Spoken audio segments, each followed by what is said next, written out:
Hey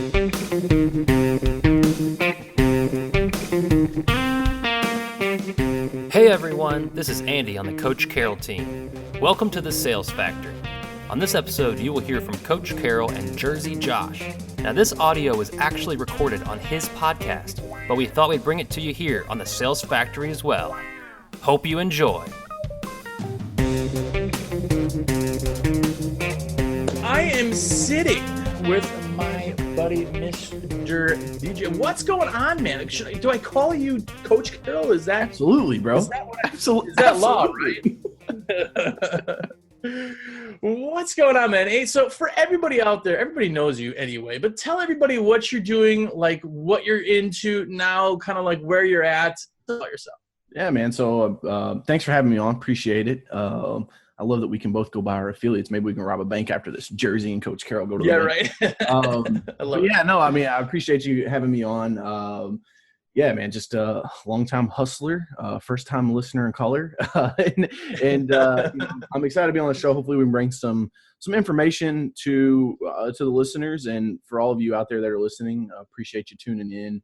I know you guys are super busy as being entrepreneurs and business owners. There's always shit to do, but I think that it's very important that as entrepreneurs, we take some time because we're so production driven. Like if we're not like achieving something, we feel like we're wasting our time or we're not being productive.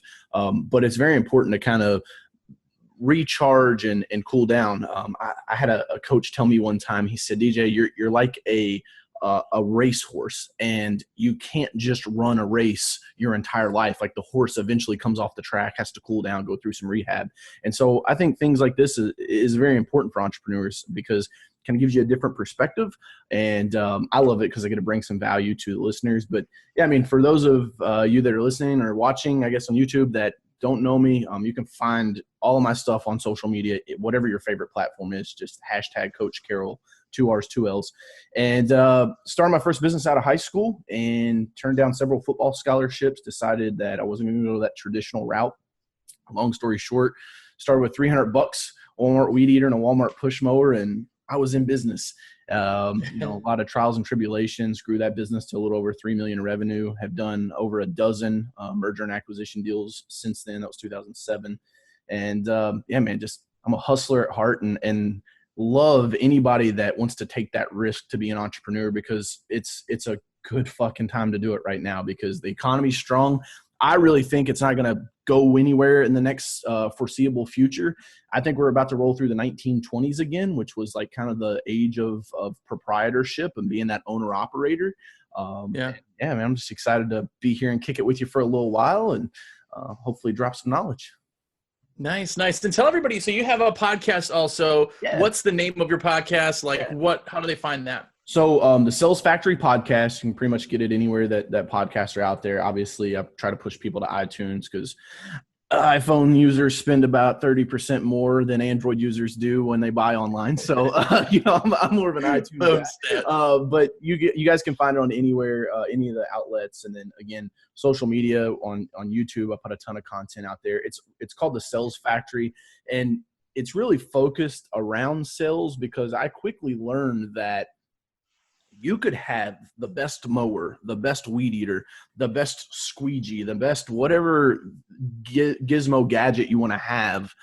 But if you don't have jobs, more importantly, if you don't know how to market, advertise, prospect, sell, and close, doesn't matter because the bank's probably going to come get whatever that gizmo gadget is eventually. Yeah. So it became fundamental to me. When I played sports, I lettered in 5 sports in high school, and the coaches they just hounded on you that the kids that were the best at high school level were the kids that practiced the fundamentals when they were in elementary and middle school. And it was true, right? The best ball handler was the kid that was always handling the ball, like just nonstop handling the ball.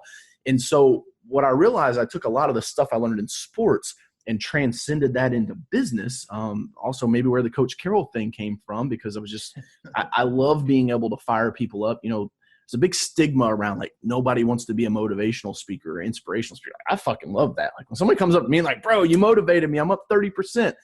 cool. Like that is fantastic. But yeah, I mean, sales became very fundamental for me. And so that's why I made the podcast. I wanted to circle that around, teaching people how to sell.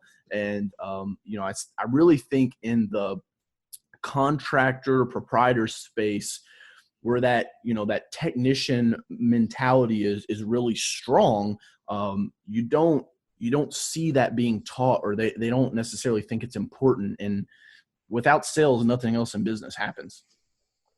Yeah, it's sell or die. Like that is the real theory.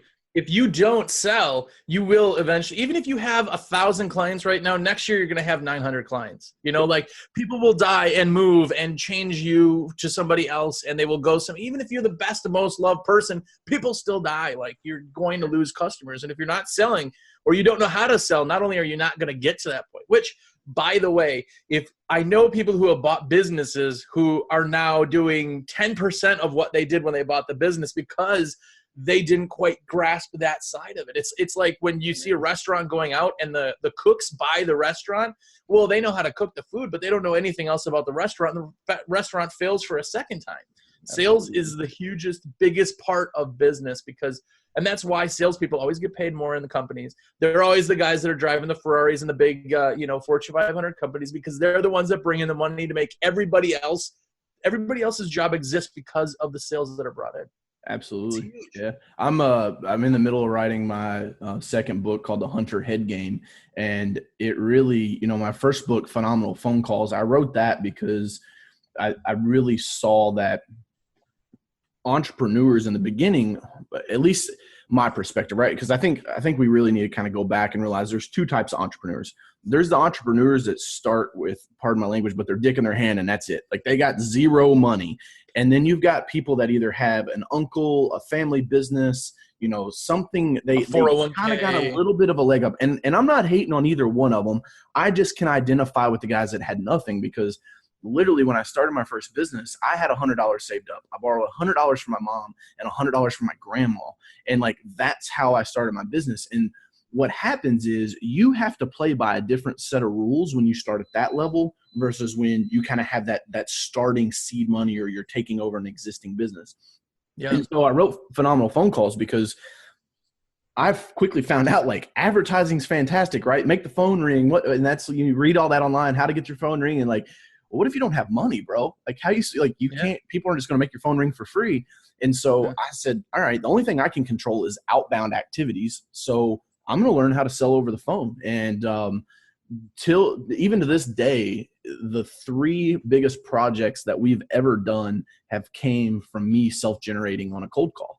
And so, but that next book was that Hunter Head Game. And you're exactly right. Getting people in the mindset that if you're an entrepreneur in today's world and you're starting from zero, you're a hunter. You can't just sit back and gather berries. You'll be feeble and starve to death. Or worst case scenario, you're going to get eaten by the hunter when he comes along. So it really is just a lot of mindset stuff that I think entrepreneurs need to work on. Because if this is broken, it doesn't matter how good you are at everything else. It'll never work. Yeah. And people always look kind of for that, like one way that everybody does it. But like you're saying, there's 2 ways of doing it. You cashed out your 401k and that's how you got into business. There's nothing wrong with that. But it's like not having a ski lift ticket. If you got the lift ticket, you're taking that to the top. You're not worried about what's underneath the snow as you're trying to climb the mountain. The people who don't have that, if they got to get up the mountain without that, they're looking for the trees and the holes and so many other things they're focused on that the guy who had the cash in the beginning isn't. So that's a damn good analogy. I like that. I love analogies.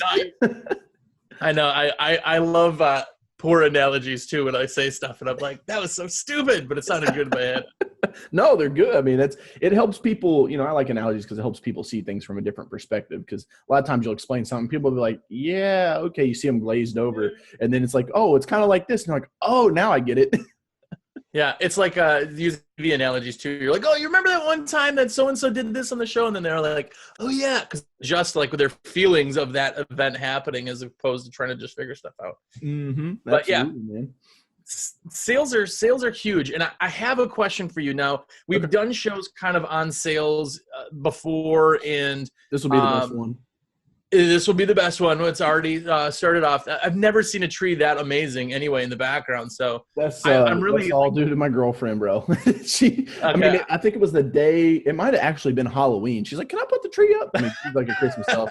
So I mean, I live here in downtown Louisville. We moved here a couple of years ago in the high rise, and I mean, there's garland everywhere. It looks like Santa came in here and threw up. But bless her heart, she's a Christmas elf. So yeah, nice little. I just thought you had a really good green screen. Like that's yeah, right.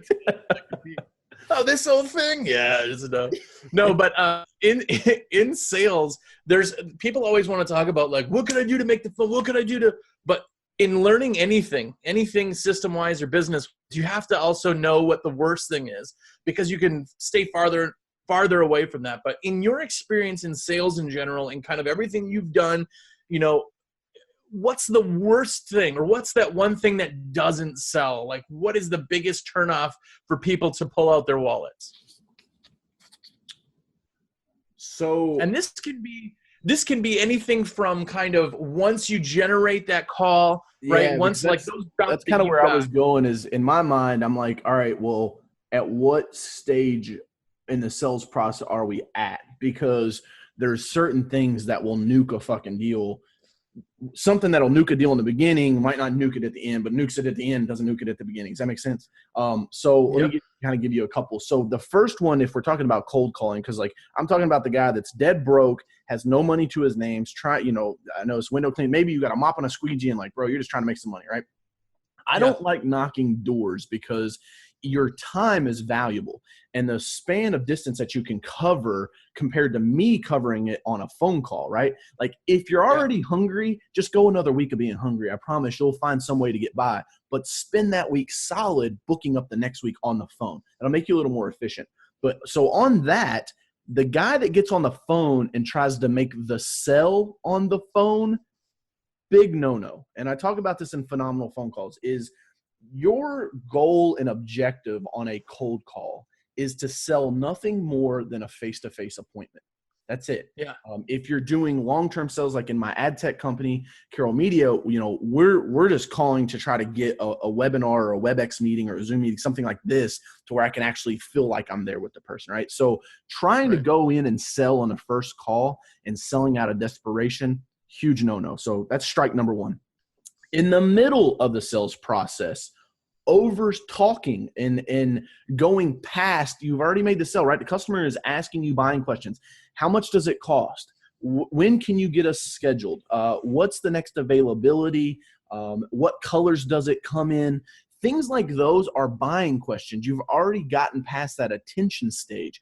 What most people screw up on there is they don't slide them into the close. They keep selling. We'll talk about that a little more, the difference between selling and closing, but they'll keep talking over the customer, and the customer's like, bro, I just want to hand you my credit card and get the fuck out of here.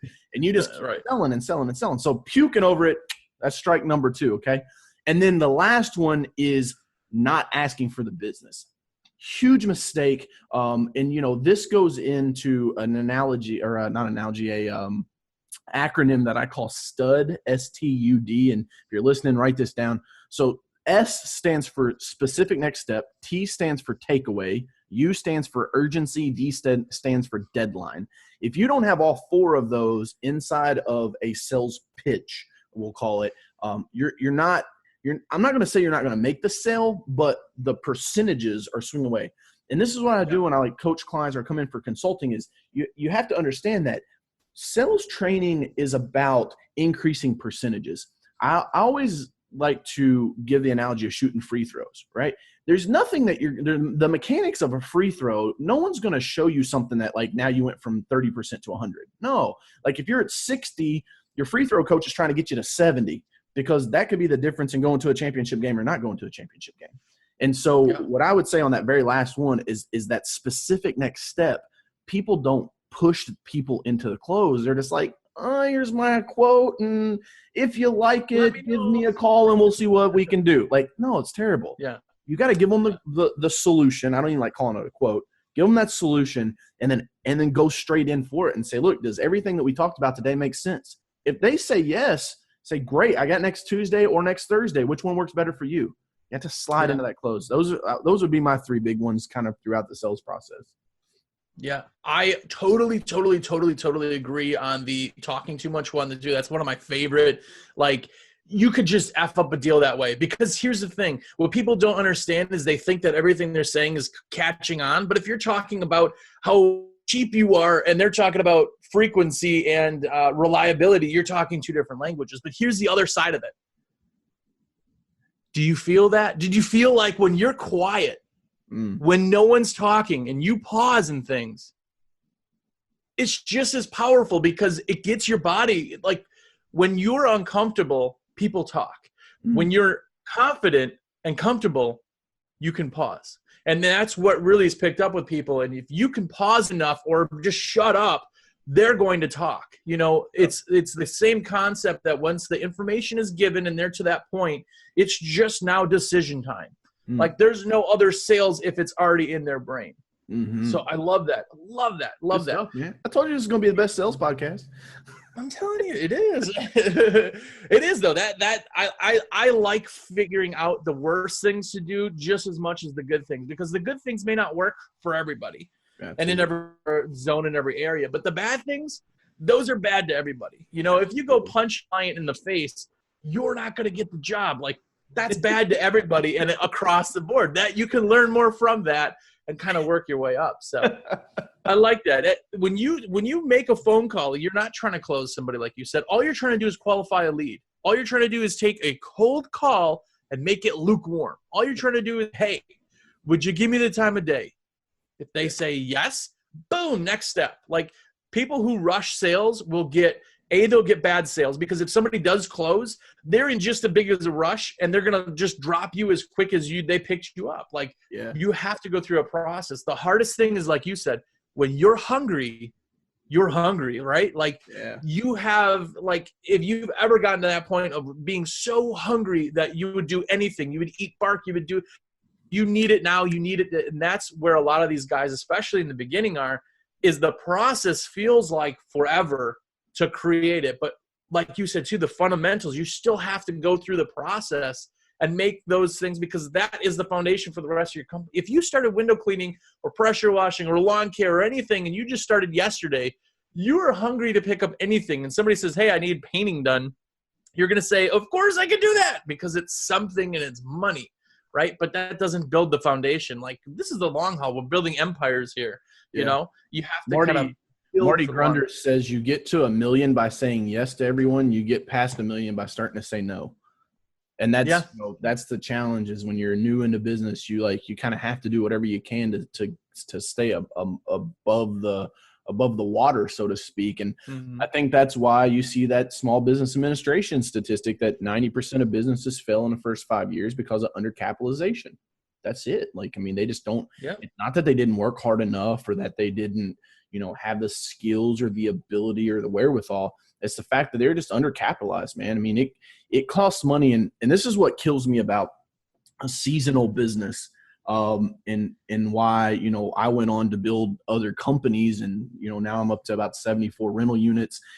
The idea that a company can grow and survive operating 7 months out of the year, 8 months out of the year, as a business it's hard for me to even imagine, because that's like going to Walmart, the largest corporation in the world, and saying, hey guys, new legislation just came out. You're only allowed to be open 7 months out of the year. They're going to go under. Because you can't run a business like that. That's why what I love, and I know it goes against the norm and against what a lot of the the business consultants say in this industry, but in cleaning and seasonality stuff, the money is in being a sole proprietor, and don't be ashamed to be that. I feel like there's so much fucking pressure to just grow. One is you got to be self-aware enough to know that maybe you're a piss poor manager. I am. I'm terrible. I'm just awful. That's why I don't like having operation guys anymore. My whole team is built up of girls that work in the office, because they're managing, and I can give them a task and they'll do their job. And then we work with other partner teams. I really think in entrepreneurship, you have to know yourself, man. You have to understand what's going on and up here and in here, because if not, you're gonna hop on somebody's train that's giving you advice that may not know it. And that's what I try to tell anybody that wants to be a coach or a motivational speaker is like, you need to understand the power of this job. There's so many guys, and, we were talking about this before, is like, if you got a microphone, you're an expert. It's like, the challenge with that is I don't think enough people realize you're putting out information into the world that could negatively affect somebody, right? I get like everybody wants to help, but sometimes giving the guy the information that like, hey, you can go do it, rah, rah, rah, makes his family become homeless in 6 months. And so I think we're going to see that eventually catch up. Like, I mean, and I love Gary Vee talks about this. It's like a lot of these people that's their only business is like, they're going to get crushed because companies, that's the first thing you cut out is consulting whenever the economy goes down. And I love entrepreneurship, man. I love sales. I love helping people. I try to stay as positive as possible. But at the same time, I also think it's my duty and obligation to kind of bring some realization to this stuff, because I mean, it's all I know. It's all I've done since I was a senior in high school. And I had a chemistry teacher who told me, she's like, DJ, you'll never be as successful trying to be an entrepreneur as if you just went to school and got a degree. When I talked to my guidance counselor, I'm like, hey, I think I want to try this entrepreneurship stuff. Like, it seems really cool. Had a mentor in high school that was a business owner, and, there was nowhere to turn. And my life purpose is, eventually when I get old and, I'll probably be in a wheelchair, probably be all the way bald. I'll look like Charles Xavier. I want to make the X-Men school for entrepreneurs. I want to be able to build something to where kids can come to, like a technical training school, but for entrepreneurship. And I think we'll see that. I think there's a huge void in it right now for the contractor space. Like, if there was a school where you could go learn roofing, HVAC, plumbing, electrical, but not only just learn the technical training, but then you get 6 weeks of business training on the back end of it. Yeah. I think not even if those guys don't start a business, they're the employees that would create, dude, they'd be rock stars because they're going to be thinking like business owners. And that's the challenge when you go to hire people, is like, they think like employees and not business owners. So sorry, get off on a tangent there. We'll fire. No, that's it. If you're thinking like a business owner, then there's so many other things. When you're a business owner, you're the HR person, you're the ad person, you're the marketing director, you're the the technician, you're the everything. So those guys who say, well, I want to be big someday, where are your weaknesses? Because I've not met anybody that's amazing at everything. I'm not. Like, my side of it is like the structure of the business, as far as like the paperwork, the invoicing and the collections, like that stuff. I hate so much. I'm not good at it. I like, surround yourself with somebody who can do that. But if you're a sole proprietor, if you're the one man show, which, like I always say, there's no wrong way to do this. Like, however you're doing this, if you're listening right now, one man show, you got 100 employees, whatever. It's right, because this is what you're doing, right? Yeah. But those guys, they don't have to necessarily have every piece of it, because they're not trying to get to the one where they have to build the structure.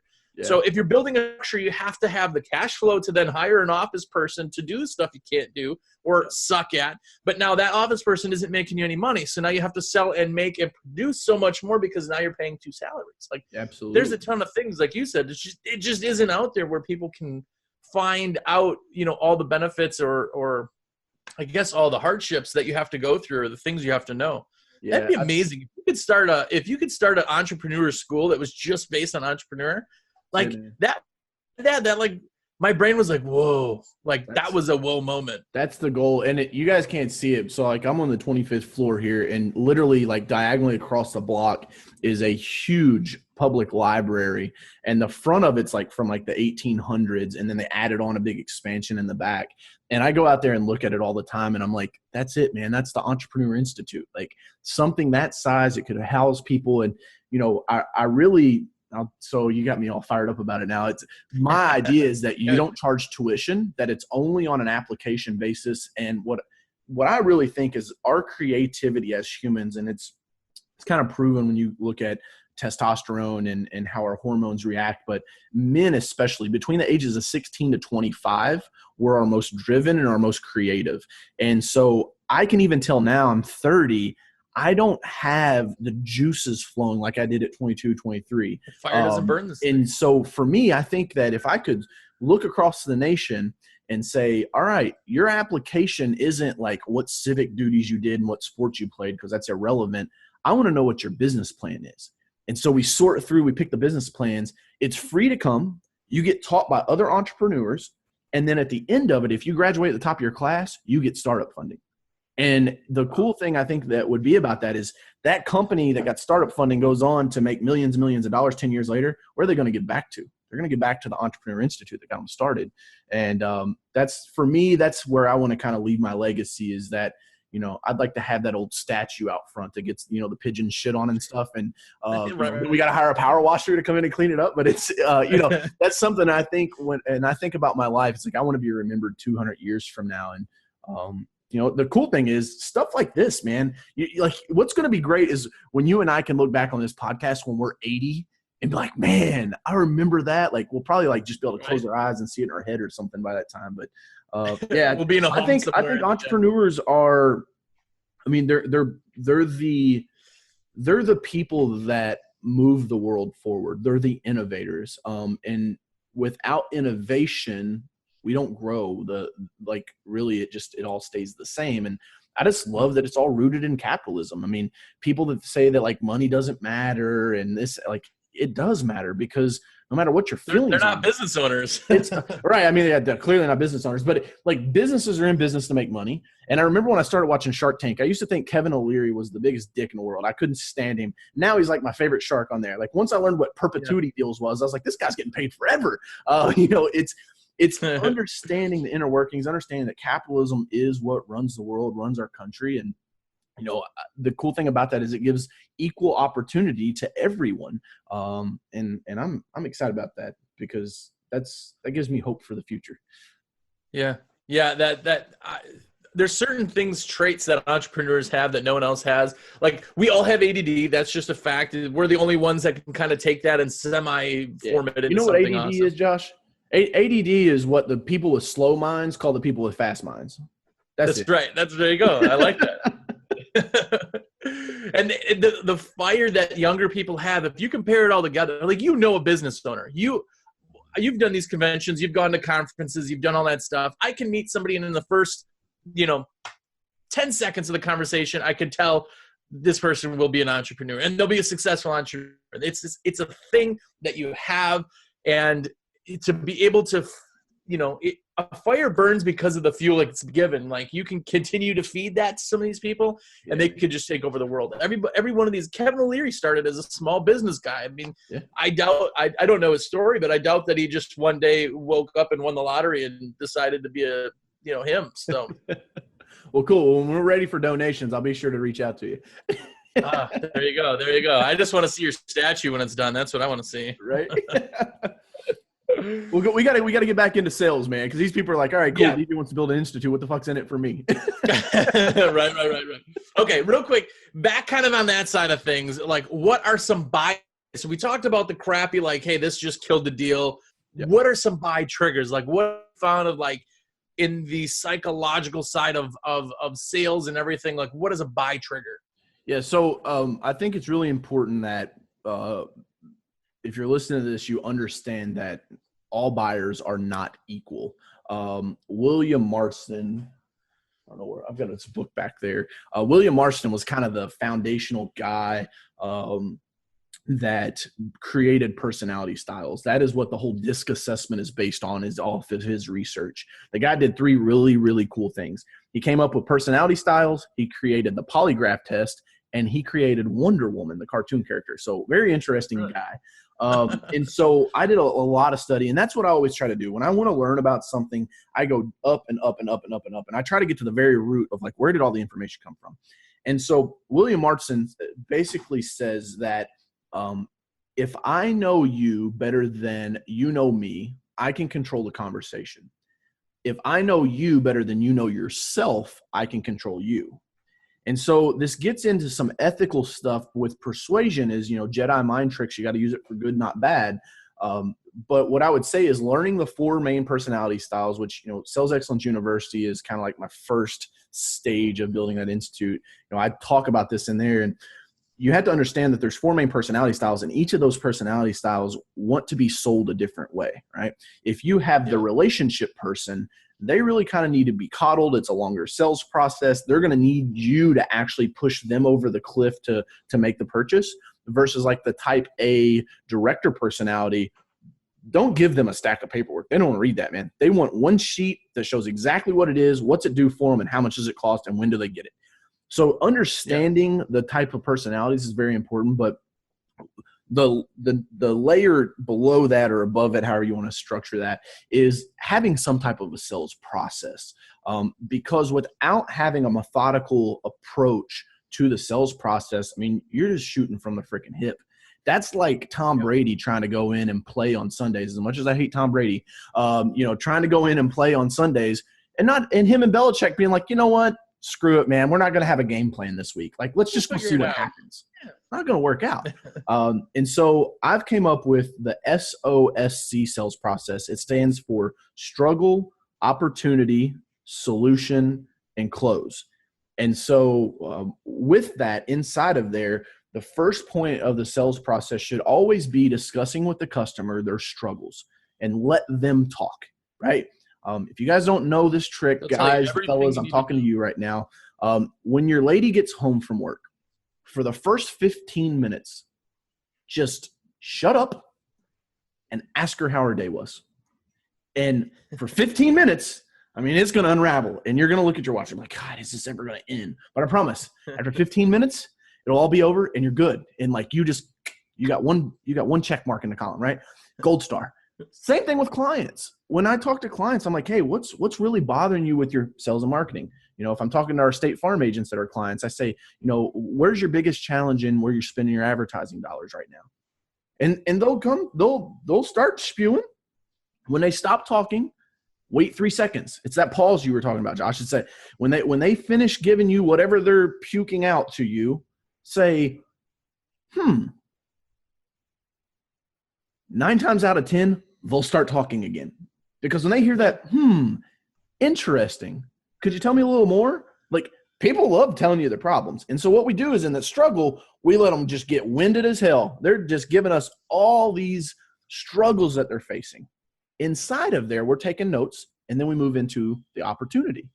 So out of all the struggles that the client just shared with me, I'm going to try to find some opportunities where we could work together and I could make their life better.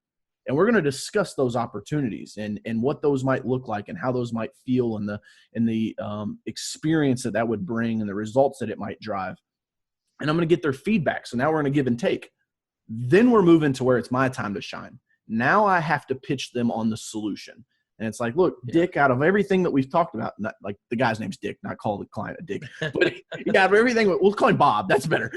Listen, Bob, out of everything we talked about here today, you shared a lot of stuff with me. I see a ton of opportunity where we could help you out. And, I think we're both on the same page here. Here's a solution I think we should work with moving forward. And lay it on them. Yeah. When you get done laying that on them, say, how do you feel about that? If they're a right brain person, they're not going to like that. They're going to want to hear, what do you think about that? This is where the personalities are important, because that is something that could botch a sell up. Is if you ask someone how they feel, but they're a right brained director thinker, they're going to be like, I don't feel anything, bro. I don't make decisions based off of feelings. I make them off of logic. So that's why it's so important, because you could come through all of that, as great as all that sounded, and say, how's that feel? And they're going to be like, I don't want to do business with you. So knowing, how do you think, what do you think about that? How do you feel about that? Whatever their answer is, and then moving them into the close. That's the SOSC process. And if you'll just implement that in your business, I promise you'll start closing more deals like today, because you'll have a methodical approach versus just going to the customer and saying, okay, what do you want to look at today?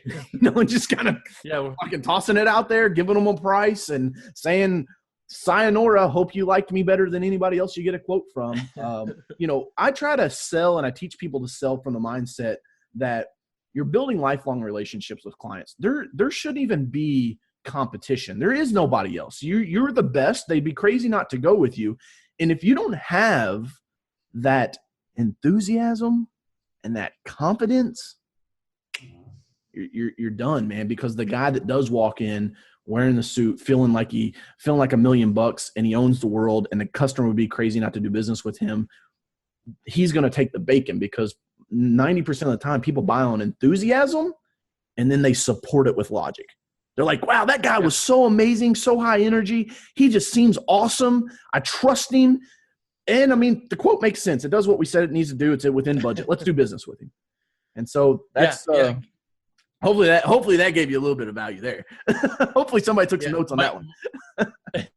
Michael Geller said something really cool. He was a magician forever, if you didn't know. And he said that one time he was talking about price to somebody, one of the other magicians, and the magician said, don't have somebody buy you on price because there's only one of you. Have somebody buy you because there's only one Mike Geller, right? So that's the kind of concept that you say, like, buy you, and the rest is just the detail side of it. If you see a little kid run into the street and there's cars coming, you would go and push that kid. You would knock everybody out of your way. You would knock food out of people's hands and make people drop their phones and break iPads and whatever else to go save that little kid, because you know 100% that is the right thing. And the only thing to do is to save that little kid. That's how you go into jobs, is you know when you go in there. And it takes time to kind of get that confidence, like you're saying. But if you go in and you know for 100% fact that hiring you is like saving that little kid, then everything else that comes in the way is just, it doesn't matter, because this is the right thing to do. You know that it's the right thing to do. Absolutely. If you don't know it's the right thing to do, you're not confident in yourself, then they're not going to be confident. And I mean, let's not get it twisted. We're selling a service. Like, there's really only 3 types of business, right? There's products, there's services, and then in this day and age, in this economy, there's venture funded companies, which, you know, their only job is just to stay in business until the next round of funding. They're not profitable. And their time will come and they'll be out of here. But when you're selling a service business, you're selling yourself, your staff, and then your past results. That's it. That is all the people care about, is like, who have you serviced that I might know? That's why we love having, you know, testimonials and things like that, because it's really important. Yeah. The team, talking your team up. And if you're that owner operator, like, that's why I also say that being an owner operator in the cleaning business, bro, it's so easy to sell, because if you can lay that chip on the counter, you've eliminated, because all you have to say is, hey, Dick, listen, you're getting me. You get me, bro. I'm going to be the one here cleaning your windows. Don't you trust that I'll do a good job for you? And you can really like start to sell and kind of make it personal, because it is. Yeah. And I see so many, and I did this, guys. This is why I'm telling you from experience, is like, I did this when I was still an owner operator. I try to sell like we were this big, huge company. And now that we're like a pretty decent sized company, I try to go and sell like I'm the owner operator. I'm like, you're getting to deal with me.